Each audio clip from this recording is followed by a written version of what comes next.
We are going to be talking about one of the really big challenges is rebuilding in the aftermath of these devastating fires. And we have a great panel, of course.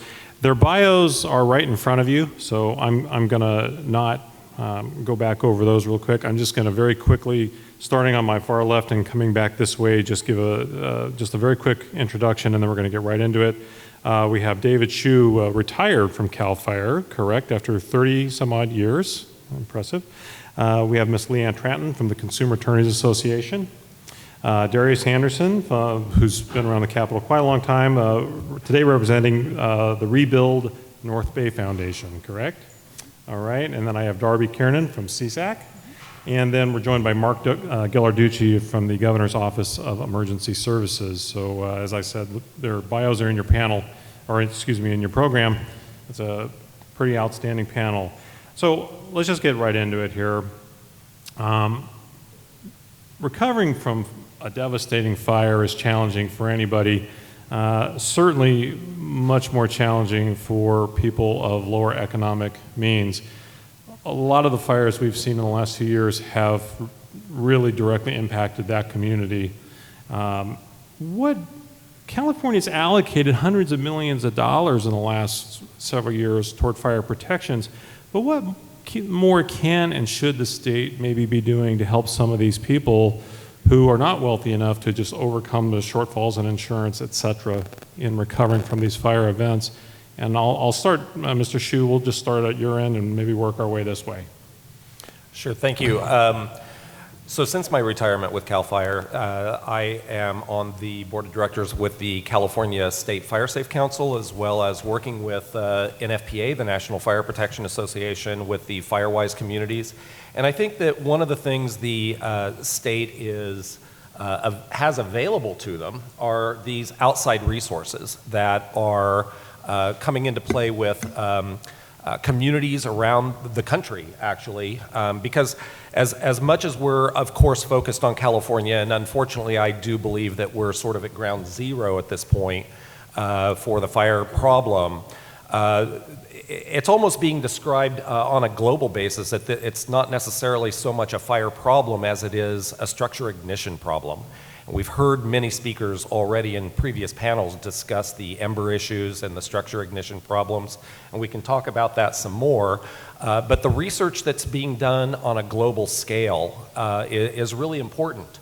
There are research organizations across the globe. If we look at the devastating and even higher fatality rates in fires in Greece and Portugal and Chile and South Africa and Australia, there's examples. This is a global problem that researchers and practitioners are working on across the entire globe.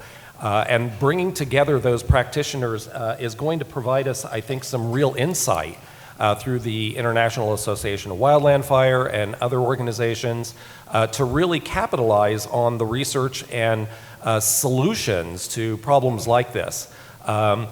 There's been a lot of talk about what does the metric look like for a successful structure to resist a wildfire. We don't have the exact formula down quite yet, but we're getting a lot closer. And even though codes tend to fall a little behind because you have to go through public hearings and things like that, practitioners out there, architects, landscape architects, are hearing and recognizing the problems today and are designing solutions around them that are highly successful. And we're beginning to see examples of new building materials, new technology, new construction techniques that are proving to be highly resilient to wildfire impacts. And I think it's through those things, I could talk about this all day, but I'll pass it on to the next thing. But there are new solutions that are coming forward, and we're learning more and more every day. Ms. Tratten?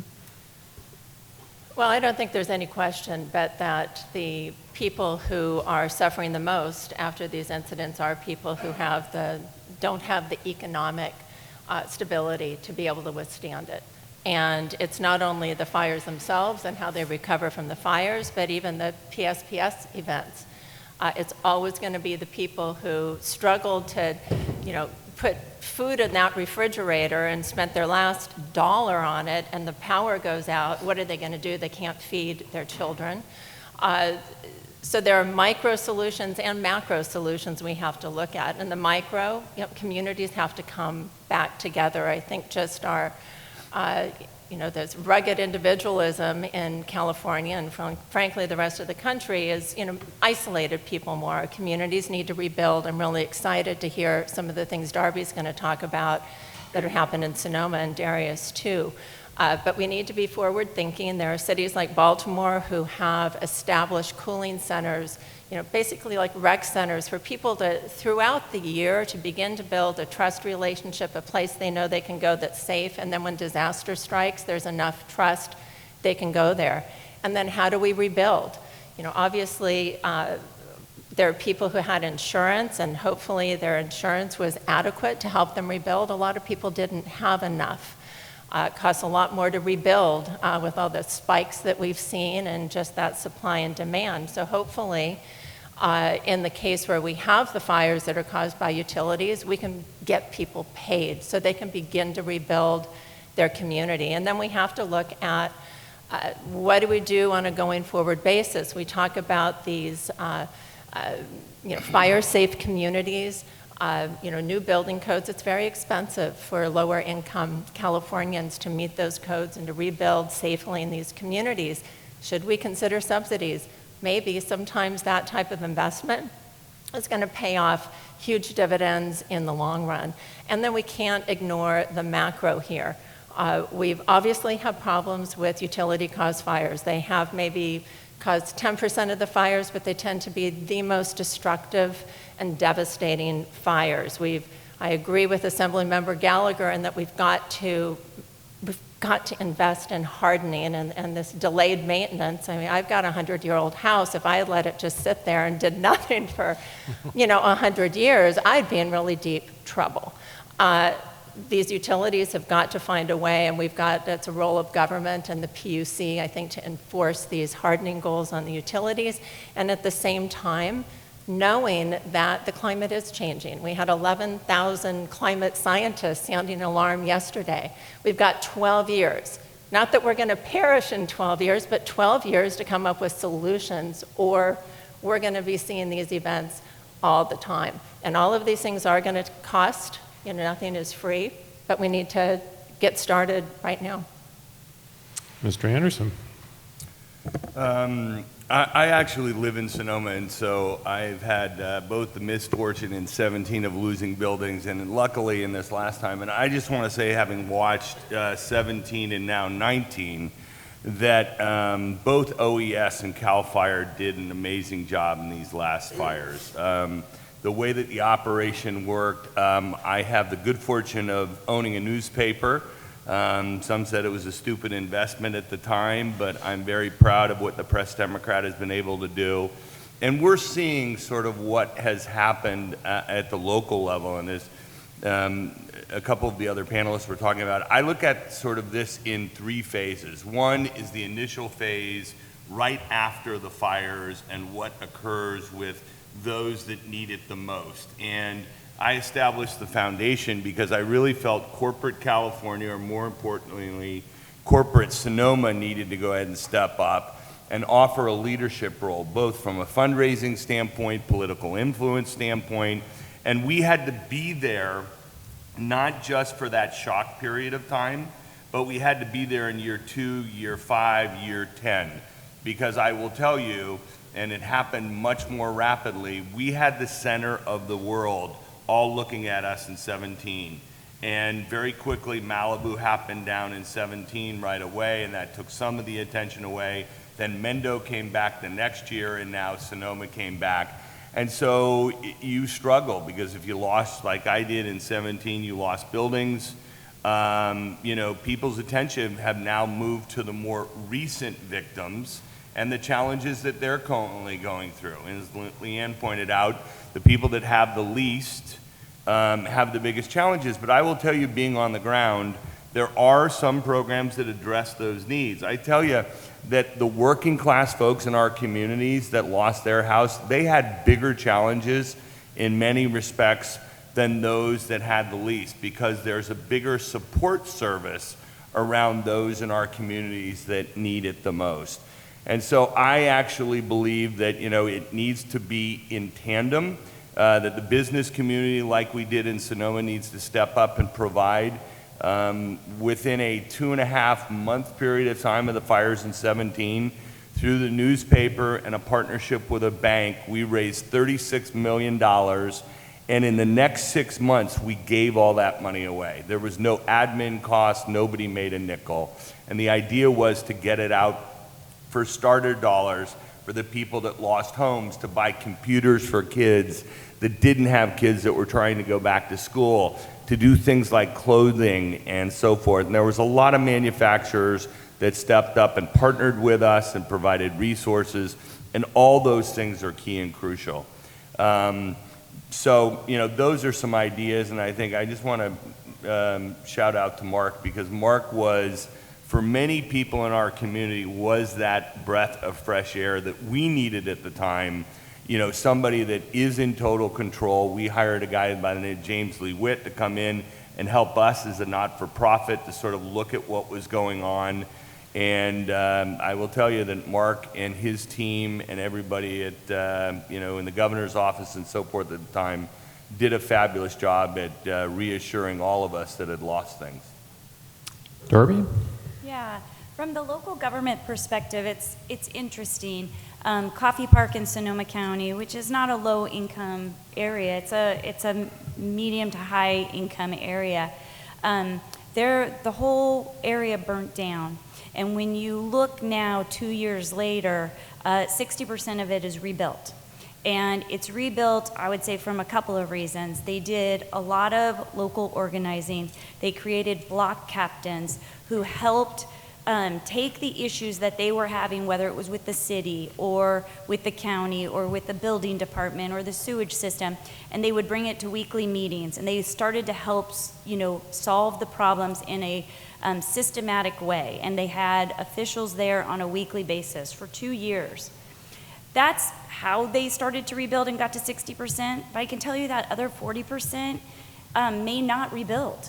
There's people who don't want to come back after a fire. When you look at Coffee Park, you'll see 6 houses that are beautifully rebuilt, and then you'll see an empty lot. And so part of that is financial and part of that is emotional. And that's one thing that I think is important to realize when we're talking about this.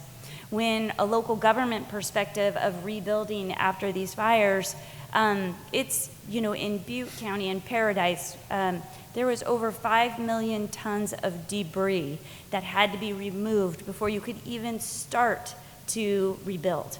So rebuilding after the fire takes, as Darius was saying, there's these stages that you have to kind of plan for. Cal OES, Cal Fire, the local emergency responders, they all start to work daily, 24/7 to really respond to this. And I think that what we've seen at the local level is that you have to adapt to make sure that people can rebuild. In Santa Barbara, after the fires, rains came and floods came, and people they couldn't rebuild their house on the same foot plan that existed. So local government had to change. They had to change how they did that, because before that wouldn't have been required. So the county passed an emergency ordinance to make sure that people could rebuild their homes. It becomes critical that government becomes more nimble in these situations so that people can rebuild their homes. I would just also say in lower income areas, so Lake County, I don't even know if you guys know, but in the last 3 years, Lake County has been on fire every single year. How do you recover from that and continue to make sure you're filing all the paperwork for your IHSS workers, make sure you're applying for those applications, making sure that you're meeting every state requirement that you have to get those dollars in? I mean, they've been in crisis mode for 3 years, but because they're not the most recent, they're not the biggest, they don't get the attention. I would say just another factor in Butte County, in Paradise, they had over 300 IHSS workers. Those are your in-home supportive services workers. These people make minimum wage. They treat people in their homes so that they can stay in their homes and not go to nursing homes. 300 of them lost their homes in the fires. They're not coming back to Paradise. And so for our local government, it becomes, how do you rebuild when you're not sure what you're rebuilding for? And so it becomes, the dollars are important to us, and Cal OES and the federal government become essential, because without those dollars flowing in quickly, you can't even start the recovery process. So I'll stop there. Thank you very much. Mark?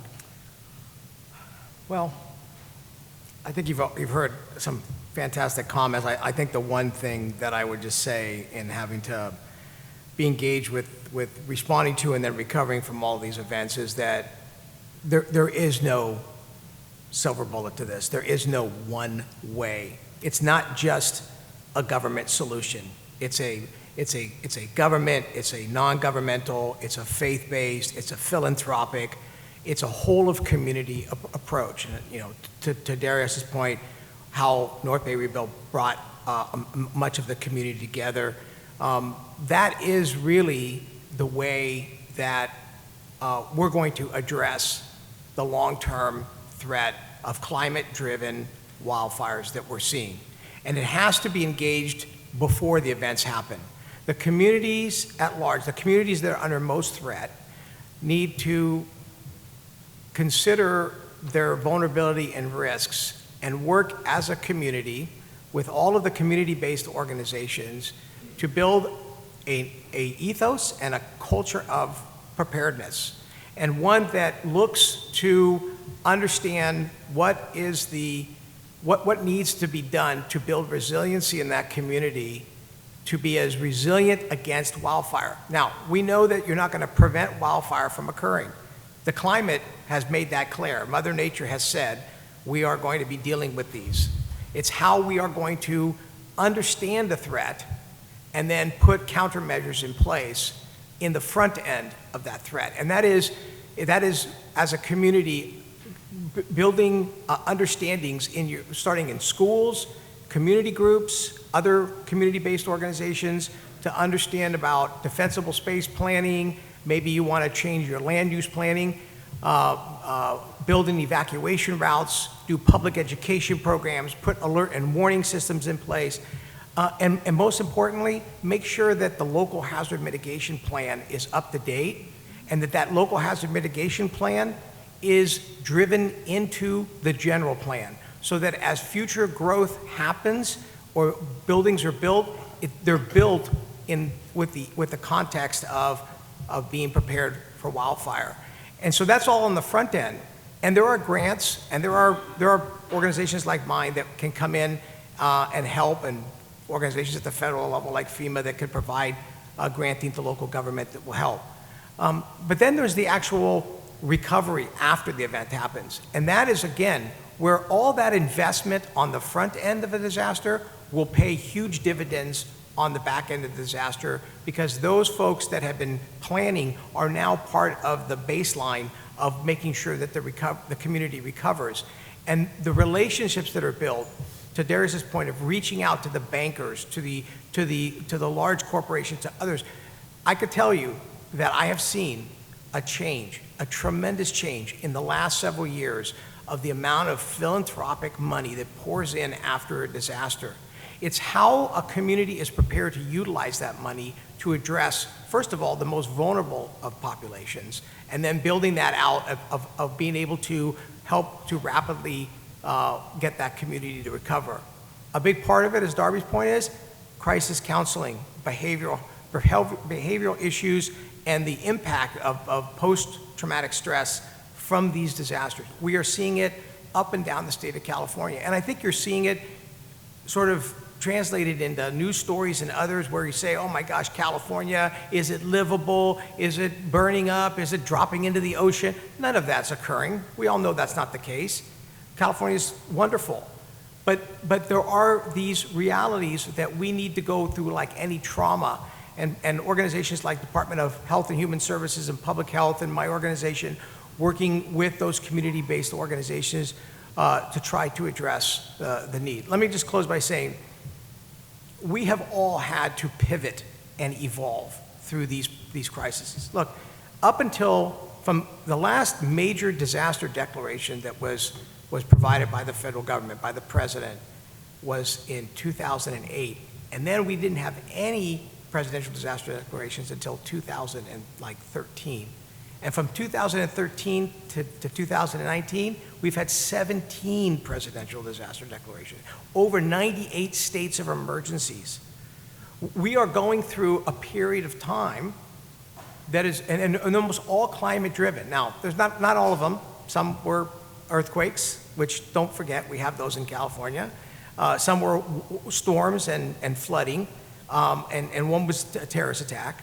But beyond that, most of them were all climate-driven, wildfire-driven, and the fires, of course, driven by 6 years, about 5.5 of drought that had a huge impact to our state. These are all events that have resulted in us having to constantly evolve and pivot, and we can only do that. It's not one agency or one person. It's us as a community. It's all of these entities that I talked about coming together to have a set of objectives that we're moving forward to, and building. California needs to be a complete culture of preparedness just because of the nature of the kind of threats that exist here. Well, let me follow up on that, because there's so many tendrils when you talk about rebuilding after a major disaster like the ones that we've seen over the last few years. We know all housing, for the most part, is controlled by local government. And yet a lot of what I'm hearing here is talking about a complete rethinking from the state on down, and maybe even the federal government on down. So let me try to address these one at a time here. First of all, when it comes to fostering the kind of rethinking that you're talking about, Mark, there's a huge education component to that. How much of that falls on the state to maybe generate? How much of that is on the local level, given how much as I said, local government controls housing permits, et cetera? Is there an adequate partnership that we see now, or is that something we need to desperately work on and to completely maybe even rethink as we move forward? And I'll start with you, Mark, since Sure. you brought it up. Well, again, I would just say that the approach has to be, and is, a collaborative approach. It cannot be exclusively the state pointing down or the federal government pointing down or the locals pointing up. It has to be a collaborative approach. And I will tell you that in the course of the last several years, the relationship and partnership between the League and CSAC and the state in this space has been phenomenal. It really has. And we have done a number of events and outreach to local governments. We always engage as a collaborative group to get the best product. But it's not just government. It's been the philanthropic community, right? Post-disaster philanthropic recovery, we're working with foundations up and down the state, including this one here, where we're meeting today. We have engaged with the AFN community like we've never done before, access and functional needs, to be able to try to address the most vulnerables of our population. But look, this is not a light switch. We're not going to go from 0 to 100 miles an hour immediately. We're working through it, and there are huge challenges. Look, housing, post-disaster housing, is a huge challenge. When you are in a state that's got a housing crisis at the beginning, less than 1 or 2% vacancy rate, and then you lose a bunch of homes, where do you put the people who need immediate housing? It's very complex.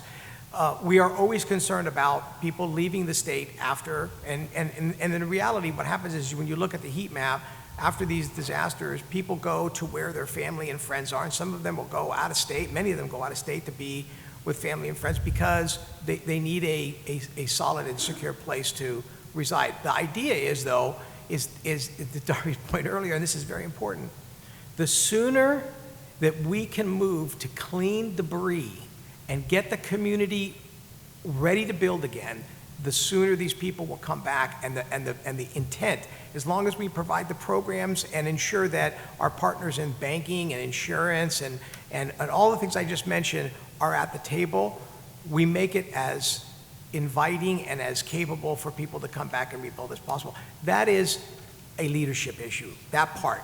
And that is one area where the governor and the state really can, working with Second League, make sure that those initiatives get put in place. Well, so let me add then, I want to give you all a chance to answer that question, but that's a really good, the word leadership is really key here, okay? So I'll go back down the line, but again, is this something maybe looking at the local level? I mean, is local government prepared to maybe cede some control to the state? Should they cede some control to the state in how we approach this kind of thing? And is there the leadership there on either end to foster that kind of a evolved relationship? Well, I think it is collaboration versus cede responsibility.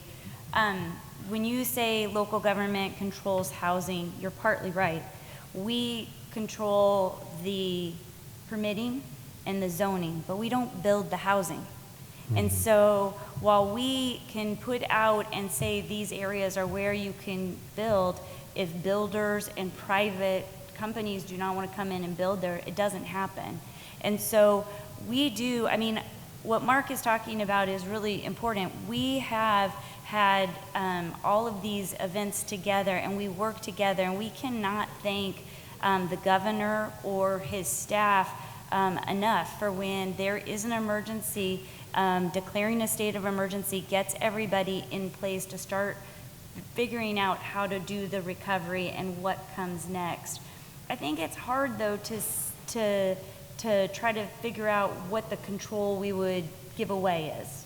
Because at one place, we have a huge housing crisis, and so in the housing world of the legislature and the administration, you have people saying you need to build more houses, and in fact they need to be more condensed, and they have to have solar, and they have to have all of these things that make it really, really expensive to build, and you have to do more of them, and it's based on population and land use and all of these things. And then you have over here in the agriculture and environmental world saying, no, you cannot build over here, and you need to make sure that you have this much protected space, and you need to do this over here. And so you don't have people ever kind of figuring out that you're telling us one thing and to do another thing at the same time. And so I would say we don't need to give away responsibility. We all need to sit down at the table and make sure all of the different factors are talking to each other. So as we're making these decisions to, do you rebuild in Sonoma? When you look at the last Sonoma fire, not this one, but 2 years ago, it was in the exact same burning spot as one 20 years before, exactly. Do you now tell those people, it's happened twice, so you are not going to build your home there? I don't think local government wants to be the one to tell them, and I don't think the state wants to, because that is private property. So you're going to tell people they cannot do that. Where do they go from there? And so we can say it, sure, I'll give the state that responsibility to tell homeowners they don't get to rebuild in their communities, but you tell me how they're going to get their money back from that property. Good point, yes. Well, I'll be very specific because I work at the local level and I get the opportunity. CEQA reform. Assemblyman Wood had a bill that would have dealt with CEQA reform in situations of natural disaster that had a sunset on it. It got caught up in some of the other CEQA reform bills. It was a terrible loss. We need it for Sonoma. We need it as a tool for OES and for other folks. And I think that that's a start. Secondly, somebody's got to step up and take a leadership role and figure out how to put equity back in the capital stack that was lost when we lost redevelopment. If we're going to truly go ahead and have the impact on low-income, workforce housing and so forth, especially in times of crisis, we've got to be able to go ahead and put money back in the capital stack. So I'm hoping that this governor will address, redevelopment 2.0, 3.0, to go ahead and allow that to happen, because there's a lot of projects that have been stalled because they don't have the capital. And third, to go to the point that was made earlier about the 64 fire, that there's the same footprint as 2017. The fact of the matter is, and I'm somebody that has I lobby, the fact of the matter is we've let people at the local government level lobby and build in areas where they shouldn't be building. So when something burns, everybody told them that Fountain Grove was going to burn based on the 64 fire. We went back and did a chronicle of the articles that the Press Democrat wrote when this project was being entitled, and everything that the fire department said, everything that the opponents said, came true to a word, that all of these homes were going to be lost. And it was eerie to read what the fire department said and what the individuals that were opposed, and then look at that in the context of 2017. So people have to own their decisions, and they got to be willing to say no and put housing in the right places. Well, I think as pretty much everyone has said, there has to be collaboration and cooperation. However, we're at a time when we really do crave leadership, and I think we're very fortunate that we have the governor and the administration that we have right now, because this is the time to be thinking big. And there are things that can only be done at the state level, and others that are definitely locally driven.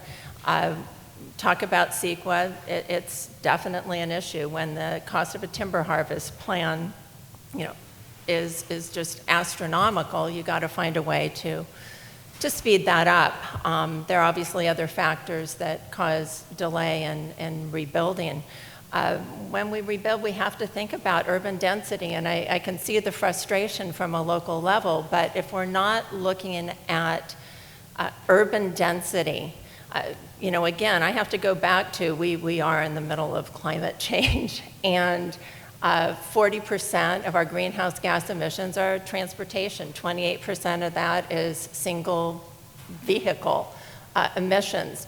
We need to have jobs both in the areas where people live, but also build the housing where the jobs are that people can afford. And a lot of that has to be driven by state policies. I think in times of tragedy, sometimes it's that kick in the pants that we need. I love seeing the collaboration. I've been really lucky to be working quite a lot with the counties lately and seeing the growth and energy at the local level to address these problems, and you don't in any way want to impede that. So the continued collaboration, absolutely critical, but the leadership at the top, I think, is what we need to deal with the place that we're at right now. David, before you answer, let me add, I want to ask you to maybe follow up a little bit on something Darius brought up, because for me, it's the elephant in the room. The earlier panel alluded to building in floodplains, and there's a lot of discussion around rebuilding in California as to where housing goes. And you can't have arguments about defensible space until you have a house built amongst the trees, right? So, and certainly everybody feel free to weigh in as well on this, but I really do want to make sure we get to talking about this issue of, where people are allowed to build, and maybe, what that discussion should look like going forward. Absolutely. And so the land use planning issue is a huge factor. And I think that one of the things that we have to step out and really kind of take a moment is that in the aftermath of these events, there's competing and conflicting needs. Everybody wants to come back. Everybody wants to serve the survivors and the people that have suffered from these losses. Yet at the same time, if we only go back and do everything exactly the way we've always done it before, but expect some kind of different result, then, that's the definition of insanity, right? So it's not just the Hanley fire. There's numerous examples where we've made those same mistakes. In San Bernardino, in the 2003 old fire, approximately 400 homes that burned down in San Bernardino were homes that had been built 21 years previous after the Panorama fire burned them down in 1981. It happens, and there's numerous examples just like that all over the state. But what did we do? We went back in and built wood stick homes in the same manner with largely the same materials, and 21 years later, they burned down again. So I think we have to holistically really look at this from a systemic problem that we have to completely change our paradigm of the way we look at this.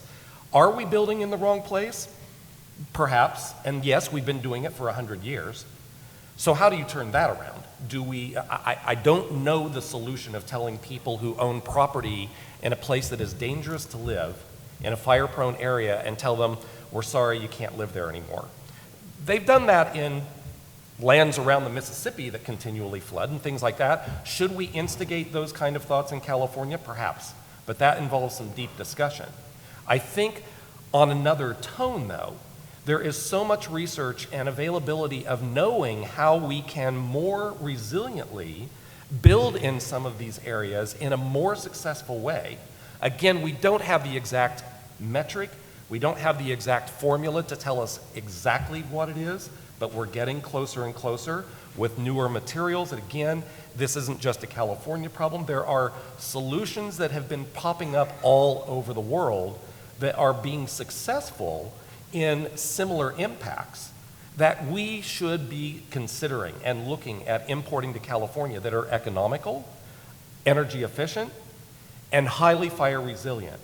And we need to be looking at things. When Chief Whitroy brought up the land use planning program that CAL FIRE is running, and the collaboration that we have been seeing with the local governments has been amazing. I would argue it's probably one of the most successful programs that the state's initiated in a long time. Well, let me come in there for just because how do you get that here? How do you make it ubiquitous? Is it more carrot or is it more stick? It has to be a combination of both, but I think that more and more people are willing to take the carrot and look at the solutions in a more holistic way than we've ever been before. And I think that by looking at those kind of things, when we talk about that 0 to 5 foot non-combustible zone around the base of a house, the science and anecdotal evidence on these fires is unequivocally, it is unarguable that that can have a significant reduction in the risk of embers igniting structures. We know that. But if I go around and talk to homeowners about not putting anything combustible within 5 feet of their house, that really challenges your paradigm of what attractive landscaping looks like around your house, right? But we know it works. So how do we take these known successes and scientifically proven and field-tested solutions and employ them into the new world? And I think in the aftermath of these fires really has to be the time to do it, and it requires some very, very strong leadership and collaboration from the federal to the state to the local governments to all work together with the homeowners and the local individuals that own those lands to really commit to making a change, agreeing that we are living in a fire-prone environment. Fires will come. We can't get rid of fire. The problem is we got rid of fire for way too long, and now we're in this big mess. I want to throw this out to, I know Darby wants to weigh in, but I want to, let that question ride with all of you, because I'd be very interested to hear your thoughts on this. So Darby, please. Well, I was just going to say, I think Sonoma County is one of the best examples of what you're speaking about. Coffee Park rebuilt, and they had to fight like crazy to build a fire-resistant wall between the street and the homes. Yet the utilities are not underground, and there's wood fences all around the new homes. And so you saw some really progressive things happening that people were willing to fight for and do, but then you had financial ability to do, right? And so they couldn't afford a fire-resistant wall between, or, fence. They had to put up regular fences. And so you saw this kind of transition of them really fighting to have the differences and make it a community that it could be resistant to any fire, but at the same time, the utilities didn't get undergrounded there. And I don't know what the answer to that is or why, but that is something when you go there, you see it and you're like, wow, that doesn't really make a lot of sense. But then I would just want to make another point of what we saw in Sonoma with this last fire was a community that 2 years later was prepared, that they had, on the anniversary of the fire, they had done a drill and an evacuation, and they had their alert system. With that new alert system, people were able to evacuate and get out.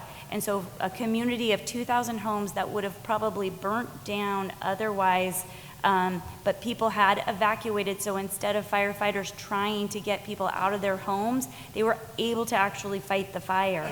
And so while we're not going to be able to stop fires, we are learning from our mistakes and we are adjusting. Also in Sonoma County, they have an amazing nonprofit that works at preserving land, and they have done geo-mapping to show kind of in these scenarios what roadways will be open, what can they do in other areas. And so they're taking all of this technology and trying to work with the local government, the state, and the federal government to make sure that they're more prepared next time fires come through, because even they know the fires are coming, and so we have to be better prepared for them.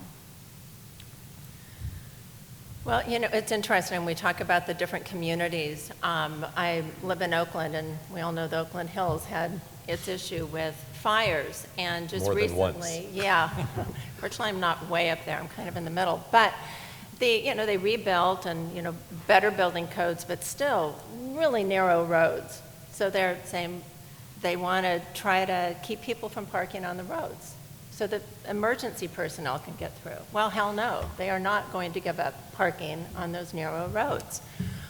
You look even at Paradise and their rebuild plan, there are issues about the, widening the roads. They don't want to do it. And Fountain Grove, which was a fire-wise community, if the aerial footage shows they didn't have their 5-foot space because we all want our bushes in front of our house. So I think we do come back to, you asked about a carrot and a stick approach. How do you do this when some of these things are, they're fairly simple, but they really do challenge our independence. And I think, maybe we need to think about, insurers. You're maybe in a position to, maybe the one home, just having its defensible space isn't enough, but check in on communities. If you are fire-wise, do you have that 5-foot boundary? Dealing with the cars up on these narrow roads, I don't know, electric shuttles. I don't know the answers. We have opportunity for innovation, but at some point, people are going to have to give up a little bit of that independence and for that greater good. This fascinating discussion, but I think we need to take some questions. So if you've got one, please find Tim, wave him down. He'll come over and put a microphone in front of you.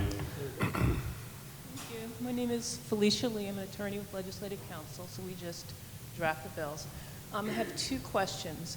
One for Mr. Anderson. I'd like to hear maybe one or two of the things that were in your newspaper, 20 years apart, that were right on point, just to hear them. And then for Mr. Shew, I find it interesting you're an architect, because I hear a lot of discussion about what individual homeowners should do and what our government should do. One of the things I think you might want to consider is what you ask of licensed professionals, like architects, like contractors. My sister happens to be an architect, so that's why it strikes me that a lot of her training in school was geared towards, the beauty and all of that. And you want to incorporate perhaps disaster training, just like we do with earthquakes. They have to be certified in earthquake defense, and maybe you need that also for fires. So, thank you. Well, I'll give you two. There was, when we did a comparison between, what had happened, and again, the fire was Hanley in 64, and then you have 17, and Fountain Grove got entitled in the 80s. and folks that were opposed to, and the professionals in the fire service, referenced the fire in '64 and talked about how severe it was and the fact that we were having climate change, even at that point in the debate. And with regard to the topography, it was so hard to fight in that area because of the underbrush, because of the topography and the rolling hills. And then the other thing that was talked about is because you were building in a traditional oak forest, that you should go ahead and require building materials that even in the 80 standards would have been fire retardant or fire resistant. And basically the developer opposed that, and basically he won the vote and the development went forward. And almost to a T, everything that was said, like I pointed out, came to fruition in '17. And the fact of the matter is, even though if you go up there today, because I have a lot of friends and a lot of our employees lost their homes that live there, they're building with the same materials they built. They will go ahead and change landscaping and defensible space because they can't get insurance, but they're still building with wood. And I would say that bringing up the ancillary professions is very important. There's no architects on the panel per se, maybe except me.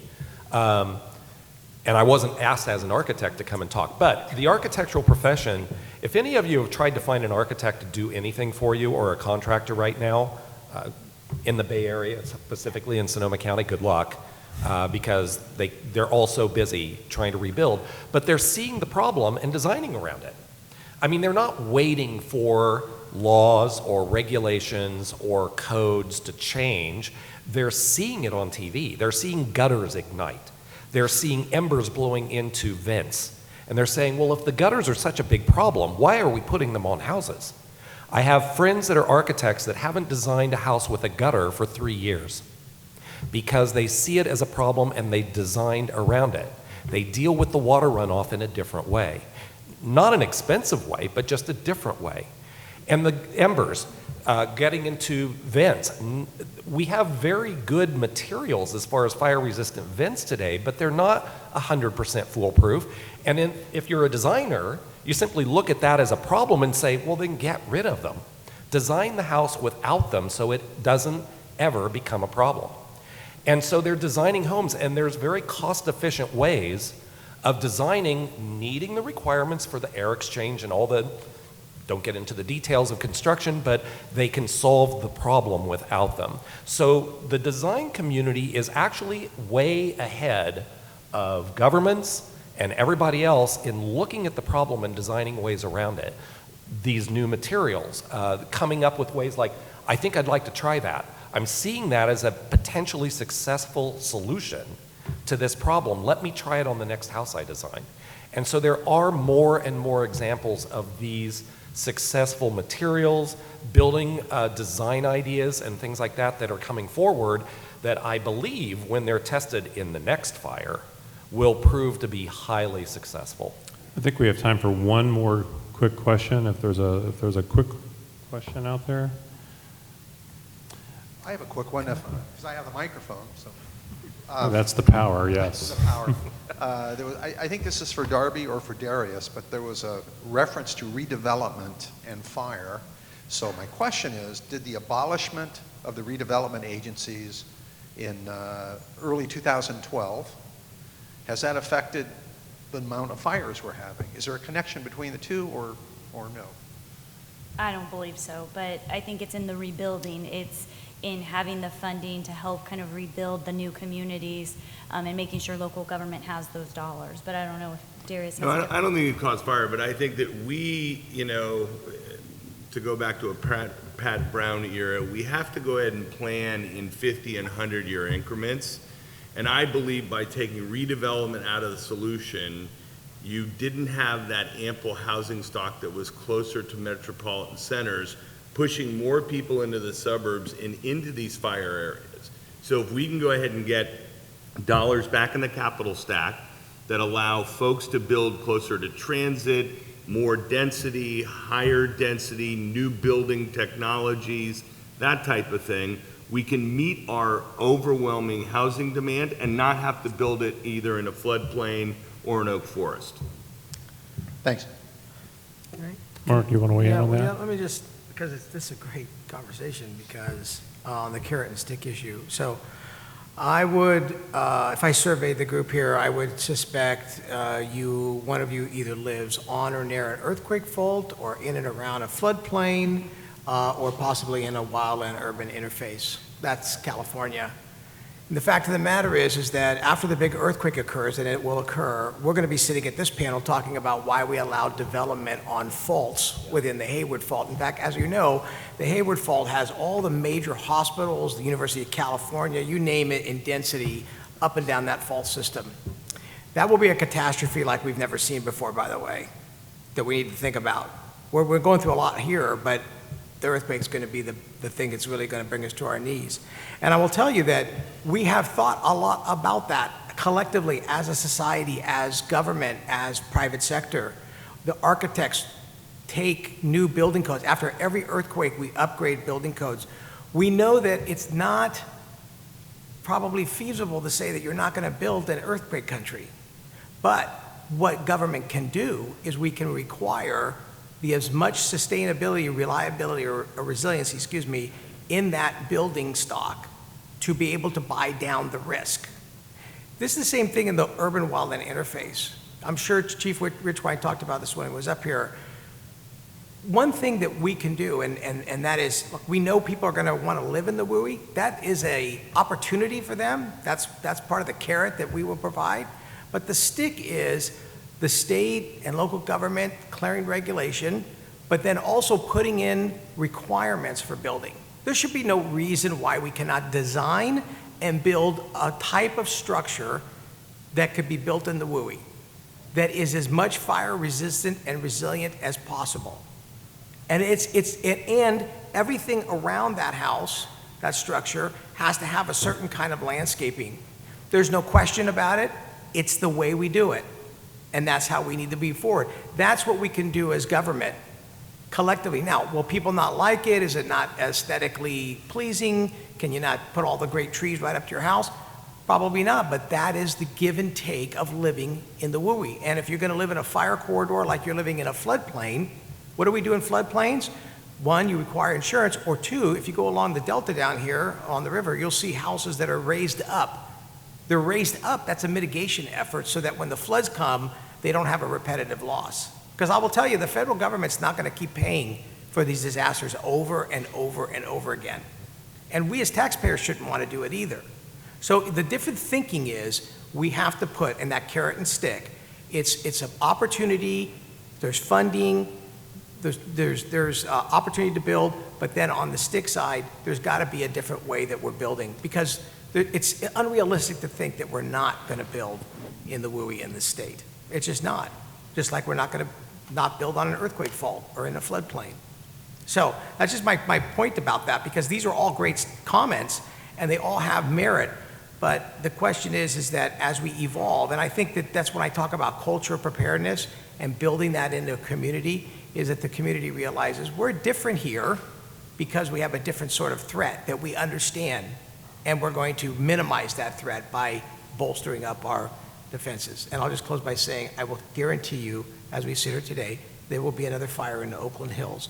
And if you go through the Oakland Hills today, I have to shake my head, because there is a lot of exactly the way it looked in '92 when we had the last fire. That is problematic. So we should not, as a society, be willing to accept the fact that after a major disaster, we allow rebuilding and the same size roads, and anybody to say, we're not going to change that. You can't, I don't care about fire trucks coming in here. We're not going to do that. That's just not acceptable anymore, in my opinion. Well, speaking of carrots and sticks, it's lunchtime. Perfect. And a little appreciation for this brilliant panel. Thank you all. And for you, I see lunch over there.